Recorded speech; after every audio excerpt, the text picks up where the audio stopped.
Hi hello ನಮಸ್ತೆ welcome back to my YouTube channel. ನಾನು ನಿಮ್ಮೆಲ್ಲರ ಪ್ರೀತಿಯ ಶೋಭಾ. ಇವತ್ತಿನ ಈ ವಿಡಿಯೋದಲ್ಲಿ ನಾನು ಸೊಪ್ಪಿನ ಜೊತೆ ಹಸಿ ಅವರೆಕಾಳು ಹಾಕ್ಬಿಟ್ಟು ಬಸ್ಸಾರು ಮಾಡ್ತಾಯಿದ್ದೀನಿ. ಎಲ್ಲರೂ ಒಂದೇ ರೀತಿ ಮಾಡೋದಿಲ್ಲ, ತುಂಬ ಡಿಫ್ರೆಂಟಾಗಿ ಮಾಡ್ತಿರ್ತಾರೆ. ನಾನು ಯಾವ ರೀತಿ ಸಿಂಪಲ್ಲಾಗಿ ಮಾಡ್ತೀನಿ ಅಂತ ಶೇರ್ ಮಾಡ್ಕೊಳ್ತಾ ಇದ್ದೀನಿ. ಕೊನೆ ತನಕ ನೋಡಿ. ಇಷ್ಟ ಆದರೆ ಲೈಕ್ ಮಾಡೋದನ್ನು ಮರಿಬೇಡಿ. ಈಗ ಹಸಿ ಅವರೆಕಾಯಿ ಸೀಸನ್ ಎಲ್ಲ ಸ್ಟಾರ್ಟ್ ಆಗ್ತಿದೆ ಅಲ್ವಾ, ಹಾಗಾಗಿ ನಾನು ಹಸಿ ಅವರೆಕಾಯಿ ತೊಗೊಂಡಿದ್ದೆ. ಅದ್ರ ಜೊತೆ ಸೊಪ್ಪು ಹಾಕ್ಬಿಟ್ಟು ಬಸ್ಸಾರು ಮಾಡ್ತಾಯಿದ್ದೀನಿ. ಈಗ ಹಸಿ ಅವರೆಕಾಳನ್ನು ನಾನು ಒಂದು ವಿಜಿಲ್ ಕೂಗಿಸ್ಕೊಳ್ತಾ ಇದ್ದೀನಿ. ವಾಶ್ ಮಾಡಿಬಿಟ್ಟು ಕುಕ್ಕರಲ್ಲಿ ಒಂದು ವಿಜಿಲ್ ಕೂಗಿಸ್ಕೊಳ್ತಾ ಇದ್ದೀನಿ. ಅದು ವಿಜಿಲ್ ಬರೋ ಅಷ್ಟರೊಳಗಡೆ ನಾನು ಸೊಪ್ಪನ್ನು ಒಂದು 2-3 ಸಲ ಚೆನ್ನಾಗಿ ವಾಶ್ ಮಾಡಿಕೊಂಡು ಈಗ ಇದನ್ನು ಸ್ವಲ್ಪ ದೊಡ್ಡದಾಗಿಯೇ ಕಟ್ ಮಾಡಿ ಇಟ್ಕೊಳ್ತಾ ಇದ್ದೀನಿ.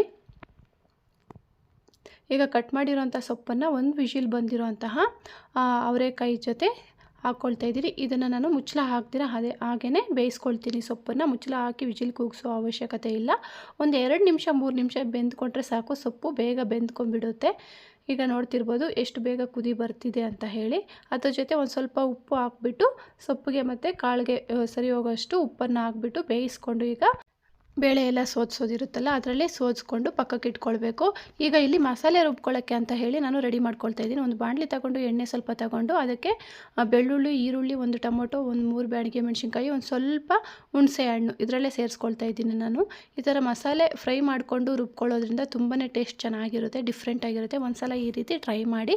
ಈಗ ಲಾಸ್ಟಲ್ಲಿ ಅದಕ್ಕೆ ನಾನು ಸ್ವಲ್ಪ ಕೊಬ್ಬರಿ ತುರಿ ಮತ್ತು ಒಂದು ಸ್ವಲ್ಪ ಜೀರಿಗೆನ ಸೇರಿಸ್ಕೊಂಡು ಇನ್ನೊಂದು ಸಲ ಚೆನ್ನಾಗಿ ಫ್ರೈ ಮಾಡ್ಕೊಳ್ತಾ ಇದ್ದೀನಿ. ನೋಡ್ತಿರ್ಬೋದು ಟೊಮೊಟೊ ಎಲ್ಲ ಸ್ವಲ್ಪ ಸಾಫ್ಟ್ ಆಗೋ ತನಕ ಫ್ರೈ ಮಾಡಿಕೊಂಡು ಈಗ ಇದನ್ನು ಪಕ್ಕಕ್ಕೆ ಇಟ್ಕೊಂಡು ಸ್ವಲ್ಪ ತಣ್ಣಗಾದ್ಮೇಲೆ ಈಗ ಅದನ್ನು ಮಿಕ್ಸಿ ಜಾರ್ಗೆ ತಗೊಂಡು ಅದಕ್ಕೆ 1 ಸ್ಪೂನಷ್ಟು ಸಾಂಬಾರು ಪುಡಿನ ತಗೊಂಡು ಖಾರದ ಪುಡಿ 1 ಸ್ಪೂನಷ್ಟು, ನಿಮಗೆ ಖಾರ ಜಾಸ್ತಿ ಬೇಕಿದ್ರೆ ಜಾಸ್ತಿ, ಕಡಿಮೆ ಬೇಕಿದ್ರೆ ಕಡಿಮೆ ನೋಡಿಕೊಂಡು ಖಾರದ ಪುಡಿ ಅದರಲ್ಲೇ ಆ್ಯಡ್ ಮಾಡಿಕೊಂಡು ಈಗ ಈ ಬೇಯಿಸಿಟ್ಕೊಂಡಿರೋಂಥ ಸೊಪ್ಪು ಮತ್ತು ಕಾಳನ್ನು ಒಂದು ಸ್ವಲ್ಪ ಸೇರಿಸ್ಕೊಳ್ಬೇಕು.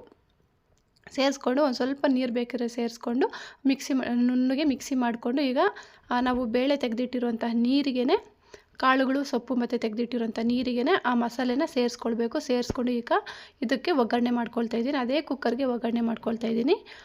ಎಣ್ಣೆ ಹಾಕ್ಬಿಟ್ಟು ಎಣ್ಣೆ ಬಿಸಿ ಆದಮೇಲೆ ಸಾಸಿವೆ, ಈರುಳ್ಳಿ, ಕರಿಬೇವಿನ ಸೊಪ್ಪು ಹಾಕಿ ಚೆನ್ನಾಗಿ ಫ್ರೈ ಮಾಡಿಕೊಂಡು ಈಗ ರುಬ್ಬಿರುವಂತಹ ಮಸಾಲೆನ ಮಿಕ್ಸ್ ಮಾಡಿ ಇಟ್ಕೊಂಡಿದ್ನಲ್ಲ ಅದನ್ನು ಸೇರಿಸ್ಕೊಂಡು ಮತ್ತು ಸ್ವಲ್ಪ ನೀರನ್ನು ಸೇರಿಸ್ಕೊಳ್ತಾ ಇದ್ದೀನಿ. ಇದು ಒಂದು ಕುದಿ ಬರೋ ತನಕ ಬಿಡಬೇಕು. ಈಗ ನೋಡಿಕೊಂಡು ಏನಾದರೂ ಉಪ್ಪು ಕಡಿಮೆ ಅನಿಸಿದ್ರೆ ಸ್ವಲ್ಪ ಉಪ್ಪನ್ನು ಸೇರಿಸ್ಕೊಂಡು ಚೆನ್ನಾಗಿ ಮಿಕ್ಸ್ ಮಾಡಿಬಿಟ್ಟು ಇದು ಈ ಕಡೆ ಕುದಿ ಬರೋಕ್ಕೆ ಇಟ್ಬಿಟ್ಟು ಇನ್ನೊಂದು ಕಡೆ ನಾನು ಪಲ್ಯಕ್ಕೆ ಒಗ್ಗರಣೆ ಮಾಡ್ಕೊಳ್ತಾ ಇದ್ದೀನಿ.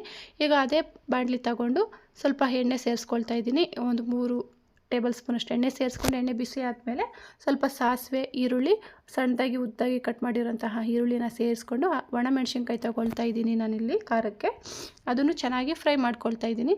ಈರುಳ್ಳಿ ಸ್ವಲ್ಪ ಕಲರ್ ಚೇಂಜ್ ಆಗೋ ತನಕ ಚೆನ್ನಾಗಿ ಫ್ರೈ ಮಾಡಿಕೊಂಡು ಅದಕ್ಕೆ ಈಗ ಕರಿಬೇವಿನ ಸೊಪ್ಪನ್ನು ಆ್ಯಡ್ ಮಾಡ್ಕೊಳ್ತಾ ಇದ್ದೀನಿ. ಇವಾಗ ಇನ್ನೊಂದು ಸಲ ಚೆನ್ನಾಗಿ ಫ್ರೈ ಮಾಡ್ಕೊಳ್ಬೇಕು.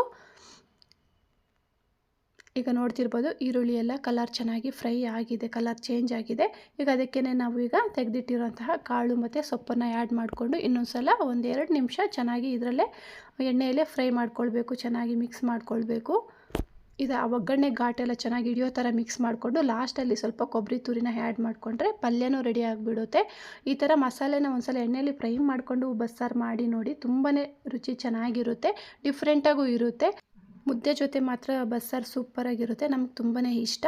ಪಲ್ಯನೂ ರೆಡಿ ಆಯಿತು, ಈ ಕಡೆ ಸಾಂಬಾರೂ ಕುದಿ ಬರ್ತಿತ್ತು, ಸಾಂಬಾರು ರೆಡಿ ಆಯಿತು. ಈ ವಿಡಿಯೋ ನಿಮಗೆ ಏನಾದರೂ ಇಷ್ಟ ಆಗಿದ್ರೆ ಲೈಕ್ ಮಾಡೋದನ್ನು ಮರಿಬೇಡಿ. ಹಾಗೆ ಸಬ್ಸ್ಕ್ರೈಬ್ ಮಾಡದೆ ವಿಡಿಯೋ ನೋಡ್ತಿದ್ರೆ ಪ್ಲೀಸ್ ಸಬ್ಸ್ಕ್ರೈಬ್ ಮಾಡಿಕೊಂಡು ವಿಡಿಯೋಸ್ ನೋಡಿ ಸಪೋರ್ಟ್ ಮಾಡಿ. Thank you.